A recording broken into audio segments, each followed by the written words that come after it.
영혼을 품으라. 이 제목으로요 함께 말씀 나누겠습니다. 우리 2025년 우리 교회 표를 이제 벌써 4주 지났으니까 조금 생각이 나시죠? 뭘까요? 사랑의 목장으로 뿌리내려 영혼을 품는 하늘 가족교회. 사랑의 목장으로 뿌리내려 영혼을 품는 하늘 가족교회. 우리가 지난 2주간에 사랑의 목장의 그 정체성, 그 공동체에 대해서 이제 살펴보았고요. 오늘은 이 표의 뒷부분, 영혼을 품는 교회. 이게 오늘 함께 나눌 드릴 말씀이에요. 영혼을 품는 교회. 자, 2024년도에 그 개신교 현황을 분석한 자료가 있는데요. 그 한국기독교사회문제연구원이라는 그 기독교 단체가 있어요. 여기에서 이제 2024 주요 사회 현안에 대한 그 개신교인의 그 조사, 이런 이제 설문조사 결과를 발표했는데요. 네 가지, 그러니까 정치, 경제, 그리고 이제 종교, 그리고 생태와 환경, 그 다음에 이제 뭐 사회 이 분야의 조사가 있어요. 관심 있는 분들은 찾아봐 보시면 그 유튜브 그 영상 있더라고요. 자, 근데 여기에서 이제 흥미로운 그 조사 내용이 있는데, 이제 종교 분야, 우리야 뭐 종교에 관심 있으니까 종교 분야에 흥미로운 설문이 있어요. 종교 단체에 소속하지 않아도 종교인으로 살아갈 수 있는가? 어떻게 생각하세요, 여러분? 종교 단체에 소속하지 않아도 종교인으로 살아갈 수 있는가? 이제 불교는 뭐 가끔 그 절에 간다고 하는 것 같아요. 그리고 뭐 우리 가톨릭에서도 뭐 꼭 그렇게 주마다 가지 않아도 된다고 생각하는 것 같은데, 그러나 우리는 달라요. 우리는 일주일에 한 번씩 꼭 교회에 가서 예배를 드려야 한다고 생각하는 그 교회 중심주의가 굉장히 강해요. 자, 그런데 이 질문에 사람들은 우리 어떻게 대답했을까요? 여러분, 얼마나 우리 개신교 사람들이 그렇다고 반응했을 것 같습니까? 참 굉장히 그 놀라운 수치인데요. 58.9%예요. 이 사람들은 교회 가지 않아도 괜찮아 이렇게 생각하고 있는 겁니다. 근데 실제로요, 개신교인의 30.9%는 출석교회가 없다, 이렇게 이제 응답했다는 거예요. 그러니까 10명 중에 3명은 내가 그리스도인이긴 한데 나 교회는 안 다녀, 어제 이렇게 대답했다는 겁니다. 요즘 뭐 여론조사 믿을 수 없다 이렇게 말하는 사람들도 있는데요. 이게 참 얼마나 믿을만한가 싶은 거죠. 자, 그런데 다른 자료도 있습니다. 목회데이터 연구소가 지난해 그 11월에 한 4,700명, 그러니까 보통 한 1,000명 정도 이렇게 조사하는데 이제 더 많은 수를 한 거예요. 한 4,700명을 대상으로 이제 한국인의 종교 현황이라는 그 여론조사를 발표했는데요. 여기에서 그 우리 개신교가 16.6%, 1등입니다. 불교는 12%, 그리고 가톨릭은 8%. 근데 더 많은 숫자가 있어요. 무종교 63%. 그래도 뭐 종교 중에서는 우리가 1등이라고 생각하실지 모르겠는데요. 근데 보이지 않는, 잡히지 않는 1등이 따로 있습니다. 그게 뭐겠습니까? 무속이에요. 대한경신연합회, 이게 무당들 그 단체라고 그러네요. 여기에 그 회원이 30만 명, 그 다음에 역수인연합회, 여기가 50만 명. 그러니까 이 둘 합치면 80만 명인 거예요. 2000년대 초반만 해도 한 20만 명 정도였다고 그래요. 근데 지금 4배나 부흥한 겁니다. 한국의 그 점술 산업이 한 10조를 넘어선다고 그래요. 여러분, 개신교 목회자가 얼마나 되는지 아십니까? 개신교 목회자들 10만 명이라고 그래요. 근데 무당, 이쪽에 있는 사람들이 80만 명이면 이건 참 1등이 아닌 거죠. 그래서일까요? 요즘 그 한국 사회를 그 뒤흔드는 그 사건의 그 배후에 그 점술이 있다, 이런 의혹을 보내고 있습니다. 아무튼 이 세상이 탈종교화로 진행되면서 무속의 영향이 더 강해지고 있는 이러한 세상을 우리가 볼 수 있는 거예요. 우리가 이제 어떻게 이게 변화되었는가, 한 12년 전에 한목협에서 한국 목회자 그 협의회라는 단체가 조사한 게 있는데요. 12년의 조사에 비하면 그때는 22.5%였고 12년이 지난 지금은 이제 16.6%로 6% 떨어졌습니다. 무종교인은 그때보다 18%가 증가해서 63%. 이제는 절반 이상이 무종교인인 거죠. 근데 이렇게 감소세가 있는데 모든 연령대에서 동일하게 감소한 건 아니고 눈에 띄게 그 감소한 연령대가 있는데 20에서 40대 여기는 반토막 났어요. 20에서 40대 그리스도인들은 요 12년 동안에 반절로 줄어든 겁니다. 뭐 늘어난 것도 있습니다. 우리 그 개신교 안에 그 늘어난 그 부분도 있는데 그게 뭐냐면 가나안 교인들입니다. 12년 전에는 10.5%가 조사되었는데 이번에는 26.6%입니다. 그러니까 아까 그 기사연 조사나 여기 목대원 조사나 이게 보면은요 대략 한 5%에서 한 30%가 이 가나안 교인이라는 게 거의 맞는 것 같아요. 그러면 192만 명 정도 그렇게 추산된다고 합니다. 목회데이터 연구소가 이제 그 요런 그 추세를 가지고서 그러면 10년엔 어떻게 될까? 10년은 개신교가 12.6%로 떨어질 거고 또 가나안 교회 비중은 37.1%로 늘어날 거라고 전망했습니다. 그러니까 이대로 가면은 이제 숫자는 더 줄어들고 가나안 교인들은 더 많아지는데 근데 이제 또 하나 그 참 이게 고통스러운 통계는 뭐냐면 이 한국 사회가 전체적으로 고령화가 진행되고 있지 않습니까? 근데 그 고령화 속도가 교회는 더 빠르다는 거예요. 2023년에 그 60대 이상이 그 한국 사회는 32%인데 교회 안에는 52% 절반 이상이 그 60대 이상인 거예요. 이게 뭐 조작인지 이게 이제 샘플을 가지고 했으니까 그 신뢰도 오차 한도 범위 내에서 이제 신뢰할 수 있다 이런 걸 이야기하는데요. 이게 뭐 조작이라고 조작이었으면 참 좋겠지만은 이 통계는 이제 그래 할 수는 없는 거예요. 여러분 이 통계를 보고 어떤 생각 드십니까? 뭐 이대로만 가면 좋겠다 이런 생각 드시면 아무도 안 계실 겁니다. 점점점 숫자는 줄어들고 그리고 우리 고령화가 진행되고 그다음에 그 가난한 교인들이 많아지면 이제 앞으로 교회는요 뭐 소수의 그 노인들만 남아 있을지 모르겠습니다. 이미 뭐 서구 사회는 유럽 사회는 저기 뭐 그렇다고들 이야기하죠. 하지만 우리나라도 그렇게 될지 모르겠다는 생각이 듭니다. 자 그러면은요 이 지경에 이르기 전에 우리는 뭘 해야 됩니까? 이러한 이건 뭐 그 예견된 미래예요. 그러니까 그냥 가만히 있으면 이렇게 되는 겁니다. 그러면 그렇게 되지 않으려면 우리는 뭘 해야 되는가? 복음 전해야죠. 전도해야죠. 전도해야죠. 오늘 그 뭐 성경에 전도하라는 말씀 어디 한두 군데입니까? 정말 찾아보면 엄청 많이 있는데 오늘 그 성경 말씀을 가지고서 여러분들한테 이야기하는 것보다는 좀 통계 자료가 좀 더 피부적으로 와닿고 그리고 실제적으로 좀 도전이 될 것 같아서 이제 통계 자료를 말씀을 드렸습니다. 어떻습니까? 좀 도전이 좀 되십니까? 정말 복음 전해야 되겠구나, 전도해야 되겠구나 이러한 좀 생각이 조금 드십니까? 그럼 좋겠습니다. 그런데요, 오늘 우리가 살아가는 세상은 이 전도하는 것도 만만치가 않아요. 세상이 그 기독교에 대해서 호감도 신뢰도 보내지 않아요. 여러분들이 어떤 그 비즈니스를 운영한다면 호감이 없고 신뢰하지 않는 이런 비즈니스는 어떻게 되겠습니까? 망하죠. 사람들이 좋아하지도 않고 믿을 수도 없는데 그게 될 리가 있습니까? 그게 되면 기적이겠죠. 사람들이 기독교의 교회에 호감과 신뢰를 보내지 않아요. 이제 아까 그 조사 기사연 조사에 보면은요 호감도 조사가 있어요. 당신 어떤 종교에 호감 가십니까? 불교는 절반 50%, 천주교가 46.7%. 그럼 뭐 우리가 이제 그 3등 안에는 들 수 있지 않을까 싶은데 아니에요. 3등 원불교입니다.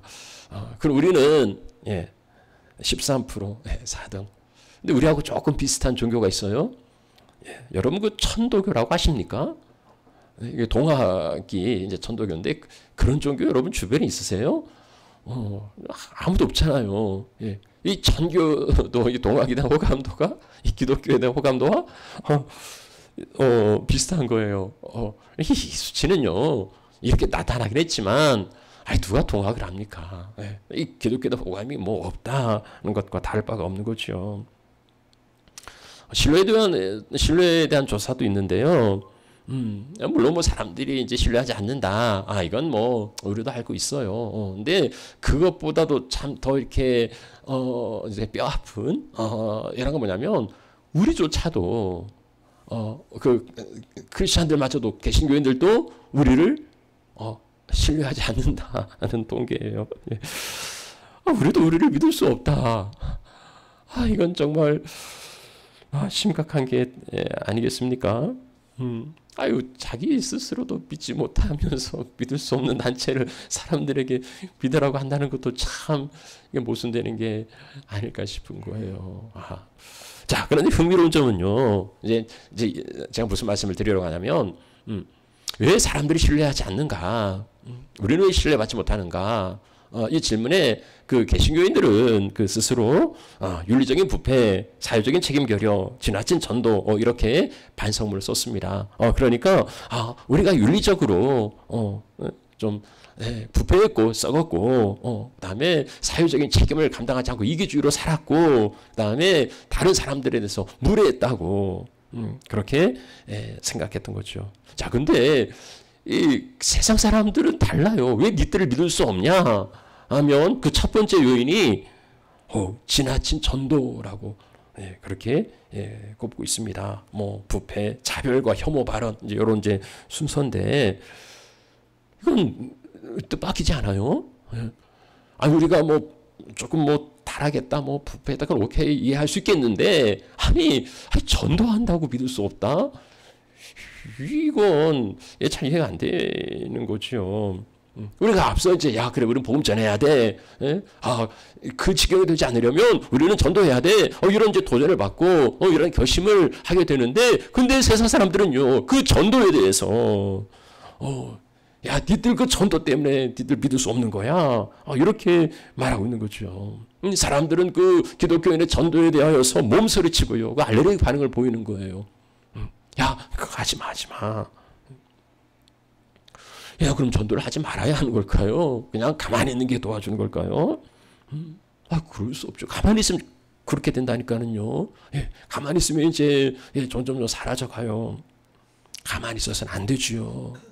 그러면 때로 어떤지 못 어떤지 전해야 되는데 이 전도 자체가 복음을 전하는 것 자체가 그게 혐오가 아니고 그게 어려움이 아니라 그 방식이 그 태도가 문제라는 거죠.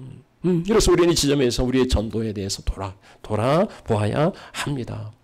이제 지나친 전도라는 게 전도에 열심히 있는 것을 의미하는 게 아니고 그 전도가 정말 전도가 이제 하나님의 사랑을 전하는 거잖아요. 하나님의 사랑을 전하는 건데 그게 그 강압적이고 무례하고 그리고 억지고 이런 거라 정말 하나님의 사랑을 전하는데 왜 그렇게 전하냐고. 하나님의 사랑을 전하는데 뭐 정말 이기적으로 막 폭력적으로 정말 버릇없이 예의 없이 이렇게 전하는 경향이 있더라는 거예요.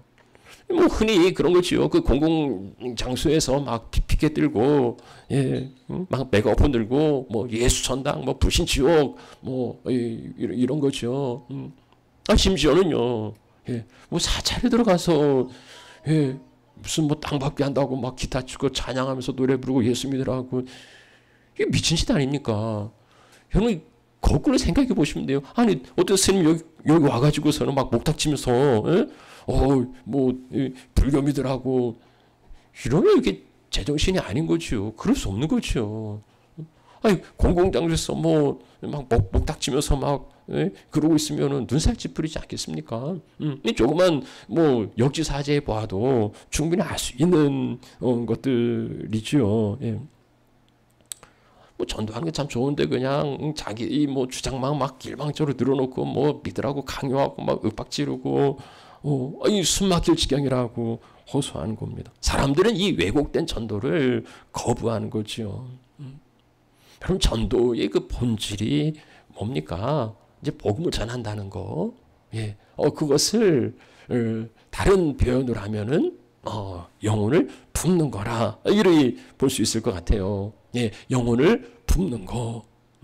전도를 다른 말로 영혼을 품는 거다. 이것은 전도의 대상과 그리고 전도의 방법을 우리에게 가르쳐주고 있습니다. 그래서 오늘은 이제 그냥 이 한 구절 영혼을 품으라 이거 자 함께 말씀 나누려고 합니다. 자, 영혼을 품으라. 그 영혼을 그것은 이제 전도의 전도의 대상이죠. 바울도요 여기 고린도서 12장 15절에 너희 영혼을 위하여 이렇게 말합니다. 전도는 영혼 구원이면 틀림이 없지요. 예, 그럼요. 뭐 그 생활을 좀 낫게 해주고 그런 부분들도 뭐 없지 않지만 뭐 사회를 바꾸고 뭐 이런 것도 뭐 들어가겠지만 그러나 궁극적으로는 본질적으로는 전도는 영혼을 구원하는 겁니다. 근데 이제 이게 왜곡되면, 이게 영혼을 구원하는 것보다는 육신적이고, 그리고 어떤 그 물질적, 그러니까 가시적이고 드러난, 교세 확장이나, 뭐, 이제, 사람을 모으는 거, 요렇게 이제, 좀 변질될 수도 있는 거예요. 사람을 모으는 게 전도라면은요, 어떤 사람을 모으겠습니까? 뭐, 영향력 있는 사람, 뭐, 중요한 사람, 뭐, 이런 사람이겠지요. 그리고, 뭐, 이 사람이 와서 좀 사람들이 불편하겠다. 좀 뭐, 우리 불을 좀 흐리겠다. 이런 사람들이 있으면은 뭐, 좀 꺼리기도 할 겁니다. 세상에는 빈부귀천이 존재합니다. 뭐, 죄악된 세상에는 그 빈부귀천이 있어요. 자, 그러면은 이 영혼에도요. 영혼의 가치도 빈부귀천이 있을까요? 어떤 영혼은 귀한 영혼이고 어떤 영혼은 쓸데없는 하찮은 불필요한 영혼이 될 수 있겠습니까? 그럴 수 없죠. 그래서는 안 되는 겁니다. 근데 전도를 단지 사람 모으는 걸로 이제 비즈니스로 여러분요 그 사입 이단이 참 그 교리적으로도 나쁘지만 그 뭡니까 그 신천지나 그 정명석이나 이런 이단들이 교리에서도 정말 나쁘지만 이 집단이 더 나쁜 건 뭐냐면은요 얘들은 사람을 가려서 전도해요. 그 나이 드신 분들 신천지가 달라붙지 않아요. 그러니까 걱정하지 않으셔도 될 것 같아요. 정명석도 뭐 이렇게 가난하고 이런 사람들 별로 관심도 두지 않아요. 이들은 젊은 친구들 그리고 돈 많은 사람만 전도해요. 이렇게 사람 수단으로 보는 거예요. 자기들 교세 확장, 자기들 돈벌이를 위한 수단으로 보는 겁니다. 이게 이제 이단 사입이 되는 거죠. 우리가 이제 지난주에도 계속 살펴보았지만 외모로 차별하면 그건 이제 죄라고. 영혼을 그 가진 보이는 것으로 판단하는 그건 죄라고 말하고 있어요. 자, 그러면은요, 우리 전도의 대상이 영혼이라면 영혼이 뭡니까? 여러분, 영혼이 뭐예요? 우리가 영혼이라는 단어를 자주 쓰는데 우리가 뭔가 이렇게 뭐 어렴풋이 그냥 그거라고 알 수는 있지만 또 이것을 또 정의 내리기에는 좀 쉽지 않은 것 같아요. 뭐 그리고 영혼, 또 영혼. 뭐 이게 이제 2분설이냐 뭐 3분설이냐 뭐 이렇게 이제 따지는 부분도 있고 한데 뭐 다 성경적으로 이제 나오니까 그걸 가지고서 다투는데 이제 그것은 뭐 별 의미가 없다 싶고요. 근데 뭐 개육주의 입장에서 어쨌든 영혼과 육체 이렇게 나누는 것 같아요. 히브리어 그 네피시나 헬라 푸시케는 영 또는 혼, 뭐 영혼도 이렇게 번역됩니다. 그래서 이제 그것을 구분하는 게 별 의미가 없다는 거예요. 그럼 이제 영혼은 뭐냐? 그러니까는 육체와 영혼으로 구분된 육체가 아닌 거, 이렇게, 생각해 볼 수 있겠는데요. 인간 존재의 중심이 영혼이라는 겁니다. 이제 C.S. 루이스가 그렇게 말해요. 당신은 영혼을 가지고 있는 게 아니라, 당신이 곧 영혼이고, 몸을 가지고 있는 거라는.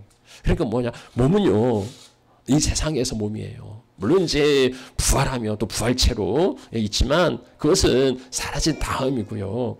그러나 영혼은 사라지지 않아요. 그러니까 인간성은 어떤 신분과 아니면 어떤 지위와 어떤 소유와 아니면 외모와 이것을 근거로 하는 게 아니고 영혼이 인간성의 근거요 기반이라는 겁니다. 그래서 모든 인간이 귀하다는 게 거기 있는 거예요. 하나님의 형상으로 지음받은 모든 인간은 그가 어떠한 처지와 형편이 있든지 간에 존귀하고 그리고 소중하다는 겁니다. 영혼은요, 육신은 죽음으로 끝나죠. 그래서 흙으로 사라집니다만은 영혼은 사라지지 않아요. 그 영혼은 지속됩니다. 그래서 우리가 가진 모든 것들은요, 뭐 우리가 뭐 천년 만년 살 것처럼 생각되고 또 그것을 가지고 뭐 그럴 것처럼 보이지만 다 사라질 것들이에요. 우리가 아무리 권력을 쌓고 뭐 재물을 가지고 또 뭔 아름다운 것을 가꾸었다 할지라도요, 죽음 앞에서는 그냥 다 사라지는 겁니다. 죽음으로써 다 끝나는 거예요. 뭐 죽으면 끝이야, 뭐 그렇게들 이야기하죠. 예. 그럼 영혼도 죽음으로 끝나는가? 아니에요. 예. 영혼은 흙에서 온 게 아니고 하나님께로부터 왔기 때문에 영혼은 사라지잖아요. 자, 창조에서 볼 수 있죠. 하나님이 사람을 창조하셨습니다. 어떻게 해요? 흙으로 육체를 지으셨습니다. 자, 거기서 끝난 게 아니고요. 그 다음에 생기를 그 코에 불어 넣으셔서, 그러니까 영혼을 불어 넣으셔서 사람이 된 겁니다. 그러니까 육체는 흙에서 영혼은 하나님께로부터. 자, 그런데 인간이 범죄함으로 사망, 죽음에 이르게 되었습니다. 그러면 인간에게 주어진 죽음의 형벌은 단지 육체적인 죽음뿐인가? 그러니까 죽으면 다 끝나는가? 죽음으로써, 그 육체적인 죽음으로써 모든 죄값을 다 치르는가? 아니에요. 예, 그렇지 않아요. 육체는 그렇게 죽음으로 끝나는데 영혼은 사라지지가 않아요. 그러면 영혼은 불멸인데 어떻게 영혼이 그 죽음의 형벌을 받습니까? 예, 그것은 영원한 죽음과 같은 고통을 영원히 겪는 거예요. 그것을 우리가 이제 지옥이라고 말하는데, 뭐 가본 사람이 없으니까 이 지옥이 어떤 건지 알 수는 없지만, 근데 성경에서는 지옥에 대해서 인간의 언어로 그려주는 부분이 많아요. 여러분, 지옥이요, 정말 많이 예수님께서 말씀하고 있습니다. 우리가 이제 예수님이 말씀하신 그 지옥 어떤 겁니까? 꺼지지 않는 불못이다. 이제 그 나사로의 그 비유에서도 그렇게 나오죠. 지옥은 꺼지지 않는 불못. 그런데 이게 우리의 이해를 돕기 위해서 인간의 언어로 묘사한 거지, 실제는요, 실제 지옥은 뭐 사람의 그 언어로 다 표현할 수 없는 그러한 이제 실제적인 장소일 겁니다. 몸은 죽으면 끝이라고 말하는데 영혼은 죽어도 끝이 아닙니다. 죽음이 해답이 될 수 없어요. 죽는다고 해서 다 해결되는 거 아닙니다. 그러면은 해답이 뭡니까? 구원이지요. 구원이지요. 그 영혼이 구원받는 거죠. 그 지옥의 저주와 형벌 가운데 처하지 않으려면 그 영혼이 구원받아야 되는 거예요. 그 영혼을 스올의 지옥에 버리지 아니하실 거라고 말씀하셨는데 그게 바로 구원입니다. 그래서 우리는 그 영혼의 구원을 받아야 돼요. 여러분, 사진 찍으면 외모가 나오지요. 근데 특별한 사진이 있습니다. 엑스레이, MRI, CT 이런 거. 이거 찍어도요, 외모가 나오는 게 아니에요. 엑스레이는 이제 골격이 나오죠. 그러듯이 우리가 바라보아야 하는 건 그 영혼이에요. 그 영혼이에요. 그가 뭘 걸치고 아니 어떠한 지위와 신분을 가지고 있든지 간에 우리가 보아야 하는 그 너머의 그 중심의 영혼입니다. 그래서 그가 아무리 화려한 인생이라 할지라도, 그가 제 아무리 부경화를 누리는 그런 권세자라 할지라도 그가 구원받지 못했다면요, 사실은 버려가고 쓴 거예요. 가련하고 정말 부끄러운 인생이라는 것을 우리는 기억해야 합니다. 그런가 하면 정말 가진 거 없이 초라하고, 그 부자의 상에서 떨어지는 그 부스러기로 연명하고, 가진 게 없이 그렇게 병들고 헐벗었다 할지라도 그러나 그가 구원받은 인생이라면 그는 정말 영광스러운 인생인 겁니다.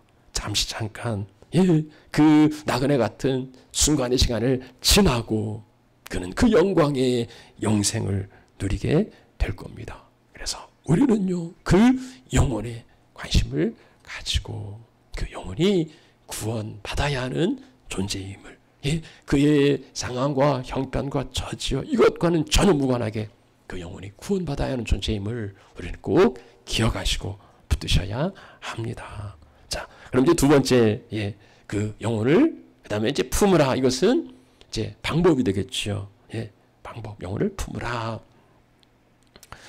사람들은 뭐 지나친 전도에 대한 거부감이 있다 하는데, 전도 자체를 거부하는 게 아니고, 여러분 세상 사람들도 저 세상 사람들은 뭐 진리에 관심도 없고, 영혼에 대한 뭐 생각도 없고, 그러지 않아요. 영적이라는 말 하는데요. 세상 사람들도 진리에 관심이 있고, 영적인 추구를 합니다. 그걸 몰라서 이제 그러는 거죠.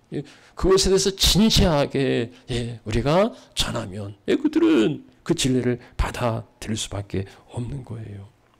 자, 그래서 그 전도 자체가 아니라 전도의 방식을 좀 바꿔야 된다는 건데 어떻게 해요? 품으라. 그 중에 하나가 품으라 하는 겁니다. 뭐 품는 게 뭔지 뭐 모르시는 분이 없을 겁니다. 품는 건 품는 거죠. 여러분 품으라. 어떤 그림이 그려지십니까? 주보 그림에도 있지만은 암탉이 이제 달걀을 품는 거, 혹은 암탉이 병아리를 품는 거, 이런 그림을 그려 보실 수도 있겠고요. 혹은 이제 목자가 그 양을 이렇게 품에 안는 거, 이런 그림 많이 보셨죠? 목자가 양을 이제 품에 안는 이런 이제 그림도 그려지겠고, 아니면 그 어머니가 아기를 이제 품에 안고 있는 이제 그런 그림도 품는다. 이런 데서 이제 생각해 보실 수가 있을 겁니다. 그런가 하면 또 프리허그를 생각하시는 분도 있을지 모르겠어요. 2004년도인데요. 그 호주의 한 청년, 후안만이라는 그 이제 청년이 시작했다고 그래요. 이 청년이 이제 자기 집에 이제 돌아가기 위해서 그 시드니 공항에 내렸는데, 보통 공항 가면 그렇잖아요. 뭐 많은 마중 나온 사람들이 막 이제 여행에서 돌아온 사람 막 얼싸안고 막 즐거워하고 막 기뻐하고 이런 행복한 장면들 뭐 흔하게 다 보실 수 있죠. 근데 이 친구는요, 아무도 마중 나오지 않았습니다. 혼자였거든요. 이제 그렇게 뭐 얼싸안고 막 기뻐하는 장면을 이렇게 물건히 바라보면서 참 많은 생각을 한 거죠. 그러면서 그가 공항을 빠져나와서 이제 시드니의 가장 번화한 거리를 찾아갔습니다. 그리고 그의 두 손에는 프리허그라는 그 팻말을 들었습니다. 프리허그. 한 15분쯤 지났을까요? 한 할머니가 그에게 다가와 그 어깨를 두드렸습니다. 오늘 아침 내 정들었던 개가 죽었다네. 잠시 후에 할머니가 또 이야기를 해요. 1년 전에 내 유일한 딸이 교통사고로 사망했다네. 그리고 지금은 내가 가장 외롭다네. 뭐 말이 필요하겠어요. 이들은 서로를 끌어안았습니다. 그리고 잠시 후에 이 할머니는 얼굴에 미소를 지으면서 길을 떠났습니다. 프리허그, 참 따뜻한 체온을 전하면서 사랑과 기쁨과 안정감과 자부심과 소속감, 위로를 전해주는. 그래서 사람들은요, 그냥 껴안는 게 아니라 치유의 과학이고 예술이고 가장 따뜻한 신체 언어라. 이 사람들 참 말을 정말 잘 만드는 것 같아요. 치유의 과학이고 예술이고 가장 따뜻한 신체 언어라고 그렇게 말합니다. 근데 이게 이제 아까 뭐 암탉이 병아리를 품고 목자가 어린 양을 품에 안고 또 그 어미가 어린 아이를 이렇게 안아주는 이런 그림들이 한결같이 우리를 품어주시는 하나님의 사랑을 우리를 그 품어주시는 하나님의 사랑을 보여주는 거라는 거예요. 주님께서 그렇게 하시겠다고, 내가 너희를 품겠다고, 내가 지었으니까 너희를 안을 거고 품을 거고 구하여 내겠다고 그렇게 말씀하고 있습니다. 그 사랑으로 품는 거, 그것을 우리는 전도라고 이야기를 해요. 하나님의 사랑으로 그 영혼을 품는 것이 전도의 방법입니다. 오늘 본문에서 바울은 어떻게 그 고린도 사람들을 품고 있습니까? 여기 이제 14절과 15절 말씀을 보시면은요, 바로 그 고린도서에서 이렇게 말합니다. 자기가 이제 세 번째 너에게 가기를 이제 준비했다는 거예요. 그러니까 뭐 이제 세 번째라니까 뭡니까? 두 번은 간 거지요. 그러니까 두 번 이미 간 거. 근데 안 된 거예요. 뭐 두 번 갔는데도 아무 문제 해결이 안 되는 거죠. 한두 번 해보고 안 되면 뭐 안 되는가 보다 하고 포기하는 게 아니라 바울은요, 내가 이제 세 번째 너에게 가기를 준비한다고 말합니다. 포기하지 않아요. 부모는 자식을 포기하지 않아요. 하나님도 우리를, 죄인을 포기하지 않습니다. 하나님이 포기하지 않으니까 우리도 포기해서는 안 되는 거예요. 하나님이 구원받아야 할 영혼, 그 영혼 포기하지 않으시니 우리도 포기해서는 안 됩니다. 자, 그리고 바울은 이제 폐를 끼치지 않겠다고 말합니다. 그러니까요, 바울의 방문이 그들에게 불편을 주고 그들에게 피해가 되지 않도록 세심하게 살피고 그리고 고려하는 것을 볼 수가 있어요. 그러니까 사실은 이제 그들의 문제 때문에 가는 거잖아요. 바울은 정말 시간 내서 먼 거를 이렇게 가려고 생각하는 겁니다. 그러니까 도와주러 가는 거예요. 그런데 바울은요, 이게 내가 뭐 도와주니까 니들 고마워해야 돼, 이런 자세가 아닌 겁니다. 내가 폐를 끼치지 않겠다. 그리고 내가 구하는 것은 재물이 아니다. 내가 이렇게 가는 것은 뭐 돈을 바라고 보통 이익을 얻으려고 뭐 이러는 거 아니다. 내가 원하는 건 한 가지인데 너희다. 나는 너희를 원하지 돈을 원하는 게 아니다. 바울은요, 그 영혼을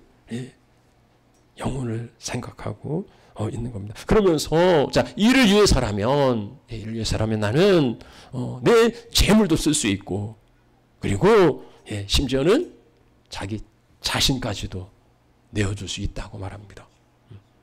한 영혼을 구원하기 위해서 나는 내 재물을 쏟을 수 있고 사용할 수 있고 내 자신까지도 희생할 수 있어. 이게 이제 그들 향한 바울의 사랑이라고 고백하는 거예요. 이게 정말 품는 사랑입니다. 전도가 교회 부흥을 위해서 어떤 그 집단의 어떤 힘을 키우기 위해서 그런 것이 되어서는 안 되고요. 우리 어떤 이익을 위해서 되어서도 안 되는 겁니다. 오직 그 영혼이 하나님을 만나서 구원받을 수 있도록 구원을 위해서예요. 그러면서 그 방법은 그들에게 불편을 끼치지 않고 그들의 어떤 피해를 주지 않으려고 조심하면서 희생은 내 재산과 나 자신까지도 헌신하고 희생할 수 있는 거. 그들이 돌아올 수만 있다면은 난 내 자신을 희생할 수 있다고 그렇게 소원하는 거. 이런 그 전도라면 누가 거부하겠습니까? 오늘날 그런 이제 뭐 관계 전도 뭐 이런 이야기도 많이 나오고 하면서 이제 하는 게 그 대신자 전도, 대신자라고 그러지요. 모태의 그 아이를 품듯이 누군가 전도 대상자를 마음에 품고 그리고 사랑하고 감싸주고 돌보고 기도하는 거. 생명을 잉태한 부모는 이 태아를 위해서 모든 것을 다 쏟아붓습니다. 그렇듯이 정말 한 영혼, 하나님이 전화보다 귀하다고 여기는 그 한 영혼을 위해서 품고 그리고 돌보고 사랑으로 그런 인도하는 거죠. 예수님께서 하나님 나라의 원리를 그 씨앗을 품은 땅으로 가르쳐 주신 게 있어요. 마가복음 4장에 나오는데요. 농부가 땅에 씨를 뿌립니다. 물론 이제 농부 수고가 다르죠. 자, 그런데 농부는요, 농부가 직접 그 열매를 내지 않아요. 열매는 땅이 내는 거죠. 씨가 땅에 심겨졌을 때 땅이 그 씨앗을 품고 그래서 땅에서 싹이 나고 이삭이 피우고 그리고 이제 충실한 곡식으로 자라나는 거예요. 그러니까 씨앗을 품은 땅은 그렇게 풍성한 소출을 내게 됩니다. 이게 하나님 나라의 원리라고 말하고 있어요. 한 영혼을 품고서 그리고 하나님께 맡겨 드리면 하나님께서는 반드시 그 영혼을 추수하는 기쁨을 그에게 허락해 주실 줄 믿습니다. 그래서 우리의 전도의 방법은 한 영혼을 품는 것이 되어야 합니다. 그래서 영혼을 품으라. 이 말씀 오늘 나눴는데요. 말씀 마무리하죠. 2025년 이제 우리의 포커스 사랑으로 목장에 사랑의 목장으로 뿌리내려. 그러니까 공동체 그 구체적인 공동체 실현은 이제 각 목장이고요. 그 다음에 거기에 살리는 뭡니까? 영혼을 품는 하늘 가족 교회. 영혼을 품는 우리 하늘 가족 교회가 되기를 소망합니다. 사람의 외모가 아니라 그 영혼의 헐벗음과 그 영혼의 처참함을 볼 수 있으면 좋겠고요. 그리고 하나님의 사랑으로 그 영혼을 품고 돌볼 수 있으면 좋겠습니다. 그럴 때 하나님은 생명의 잉태를 우리 가운데 주실 줄 믿습니다. 자, 그런데요. 이제 기억할 것은 모든 동물들은 다 임신 주기가 다 달라요. 제일 짧은 동물이 햄스터라고 그러고요. 햄스터의 임신 주기는 2주간, 14일, 한 8마리를 낳는다고 그래요. 그럼 가장 긴 거, 코끼리 그 임신 기간은 640일이라고 그래요. 640일 동안 하고서 한 마리 낳는다고 그럽니다. 누군가는 빨리 출산할 수도 있고 또 많이 출산할 수도 있어요. 그러나 또 누군가는 640일이 아니라 어쩌면 그 이상의 시간이 걸릴지도 모르겠습니다. 자, 그런데 분명한 건요. 뭐 640일이든 얼마를 지나든 그 기간이 지나면 출산의 기쁨을 누릴 수 있다는 거예요. 그런데 잉태하지 않으면 출산은 없습니다. 잉태하지 않고 어떻게 출산의 기쁨을 누릴 수 있겠어요? 자, 그러면 오늘 우리는 내 안에 한 생명이라도 그 대신자 품고서 주님의 사랑으로 돌보고 기도하며 그렇게 가꾸어 가시면 좋겠고요. 이 일이 목장 안에서도요. 함께 기도하고 함께 서로 격려하고 또 함께 힘을 모아가면 좋겠습니다. 모쪼록 영혼을 품는 우리 하늘 가족 우리 식구들이 다 되어지시기를 주님의 이름으로 축원합니다. 축복합니다.